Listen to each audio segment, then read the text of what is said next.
Hello everybody, John Fenn here, Church Without Walls International.org or CWOWI.org. Today talking about submission and obedience. They're not the same thing.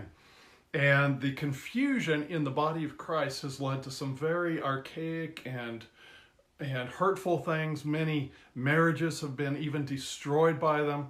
Employer-employee relationships, friendships, etc. destroyed because not understanding the difference between submission and obedience. And so let me right up front define those for you, and then we'll apply them to practical areas of our lives. Submission is a quality of the heart. Submission is a grace in the heart in which you give a part of your heart to another person. Obedience is the physical act. That's it. That's the difference. Obedience is strictly a physical act, but submission is a quality of the heart. Let me give you, for instance, in the workplace. Let's say your boss says, hey, we've got a presentation tomorrow morning. I need you to stay until 9 p.m. to work on this thing. 9 p.m. or 2100 for my European friends. And so obedience is the act of staying there. Submission is the attitude that the person has for or against the boss saying you've got to stay here till 9 o'clock. For instance, if the person is, here's the difference. You can be obedient but be not submitted. And similarly, you can be not submitted, or you can be submitted but not obedient. Let me give you some examples. Submission, again, is a quality of the heart. It's a grace of the heart in which you give a part of your heart to someone or something. And let me say this. You've heard me say many times that anybody can say that they're born again. But God in His wisdom has designed His righteousness to be proven within a framework of relationships. Let me say that again. Anybody can say they're born again. But God in His wisdom has made it so that His righteousness is proven within a framework of relationships. Our family, friends, neighbors, co-workers, etc. So when we submit to our family, submit to our friends, submit to our neighbors, our co-workers, we do that within the framework of the relationship, and that framework provides limitations and boundaries. So if your boss says you got to stay here till 9 o'clock to work on this report, if you're sitting there going, I don't want to do this, I'm missing my party, I have plans tonight, but you stay there, you're obedient, but you're not submitted because of your attitude. By the same token, what if you are disobedient but submitted? What if your boss says, I need you to stay here till 9 o'clock and finish this report and then just put it on my desk when you're done? And you say, hey, okay, I can do that. Yeah, I'm happy to do that. And then you finish the report by 8 p.m. You finish an hour early and you walk out the door. Technically, you're disobedient, but you were submitted in your heart. You did it with a cheerful heart. You gave that part of your heart over to the boss to complete the presentation. You completed it an hour early. You set it on the desk. Technically, you're disobedient, but you are submitted. Let me give you another example. And I'm going to touch on marriage here in a little bit because it's destroyed, the misunderstanding has destroyed so many marriages. Let's take the teenager who's sent out to do yard work, maybe mow the grass, pull the weeds, etc.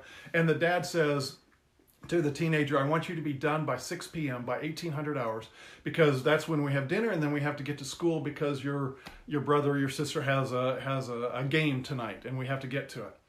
So that teenager goes out and they are grumbling and griping. I don't want to do this. It's hot out here. I don't want to do this. It's too hot. I've got other stuff to do. I don't want to work on the yard. But they are obedient. So they're not submitted, but they're obedient. Now, what if that teenager says, okay, yeah, sure, Dad, I'll be happy to do that. I can mow the grass and I'll be happy to do that. And I'll be done by 6 o'clock, sure. And so the kid goes outside, the teenager goes outside, but while they're out there, they see, 99-year-old Granny Smith pull up in her 35-year-old car with a back seat full of groceries, a month's worth of groceries, because she just got her pension check, and somebody at the store had loaded all those groceries in for her, and it's, it's 100 degrees outside, 38 centigrade, or Celsius rather, and she's struggling. 99-year-old Mrs. Smith is struggling to get the groceries inside, and the teenager stops what they're doing in the yard to go help Mrs. Smith so that she doesn't kill herself getting the groceries in, which puts her 10 minutes behind time. And the dad comes out and says, why weren't you obedient? Okay, so what's happened? Why didn't you obey me? Why isn't this done by 6 o'clock? And the teenager tries to explain they helped old Granny Smith so she didn't kill herself. Well, that teenager was submitted but not obedient. And the wise parent will make the distinction and learn, is the kid being disobedient for disobedience sake, or are they submitted but extenuating circumstances or situation where they had to use their own judgment came into play. Okay, so let's go to the parent. Let's go to the husband and the wife. In Ephesians 5:21 and 22, that's Ephesians 5, verses 21 22. Paul says this: submit yourselves one to another in the fear of God. Wives, submit yourselves to your husbands as unto the Lord. Now, here's a funny thing, ladies, and this is absolutely true. I love languages. I study languages.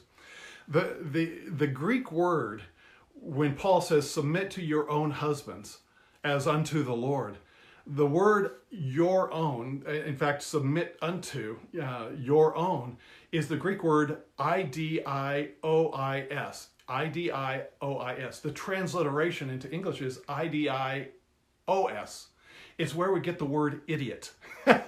So if you want to fast forward to nearly 2,000 years, Paul literally told the wives, submit to your idiot husbands as unto the Lord, because that's actually the word used. idiois in the Greek that in English is the word idiot. Now it's changed usage a little bit. In Paul's time, it meant your individual, your unique, your distinct husband, and over the centuries it has become unique to mean the idiot. But that's literally what Paul said. Submit yourselves one to another in the fear of God, and then also wives, submit to your husbands as unto the Lord. So submit, again, is not obedience, necessarily obedience. If a friend, submit yourselves one to another. That means husbands and wives are mutually submitted. Friends are mutually submitted. Co-workers mutually submitted. As in the fear of God, which means there's a framework there within the relationship that places boundaries on it. Paul would later say, he said, treat all the older women as mothers and the younger women as sisters, in all purity. So that places the framework, that places the limits there and the boundaries of the framework. That submission does not go beyond purity. Submission to another does not go beyond moral and ethical boundaries. Submission does not go beyond the boundaries of the God-intended relationship, family, friends, neighbors, co-workers, etc. So let's say, for instance, the husband says, I forbid you from going to that work. The Bible says you have to obey me. Now, the Bible never says wives obey the husband. It says submit to them. Submission is a quality of the heart, not obedience. So the wife can say, honey, here's your Sunday morning paper. Here's your tea. Here's the TV remote control. I'm going to church. I am submitted to you, but I don't have to be obedient to that, because what you are asking is high. What I need to be obedient to is higher than what you're asking. So submission and obedience can be very, very different. The famous story is told of Smith Wigglesworth and how he got saved, and how he said to his wife, I forbid you from going to that church service tonight. And she said, Smith, I'm going. And, here's your dinner. Here's everything you need for the night. I'm going to church. And he said, if you do that, I'm going to lock you out. And sure enough, he locked her out because she went on to church. And she slept on the stoop that night. In a cold night, she slept on the back stoop. And in the morning, he went to go see where his wife was. He opened up the door. She almost fell in. She jumped up to her feet. She said, good morning, Smith. Let me prepare your coffee and your breakfast for you. And her attitude was such that he got so convicted that he believed on the Lord, at that moment, seeing the behavior of his wife. So the distinction between submission and obedience, folks, you don't have to obey your pastor. In fact, Hebrews chapter 13 and verse 17 says in the King James Version, obey those who have the rule over you, submit, for they must give account, submit to them so they can do it with joy. The word obey there, Vine's Dictionary, Strong's, every other study Bible book, whatever, will tell you that it means, the word obey there actually means to be persuaded by or to have confidence in. And the word submit there means to yield to. In other words, it's saying be persuaded by the leaders, the spiritual leaders in charge of you, because they have to give account of you, and give them place or yield to them so that they can do so with joy.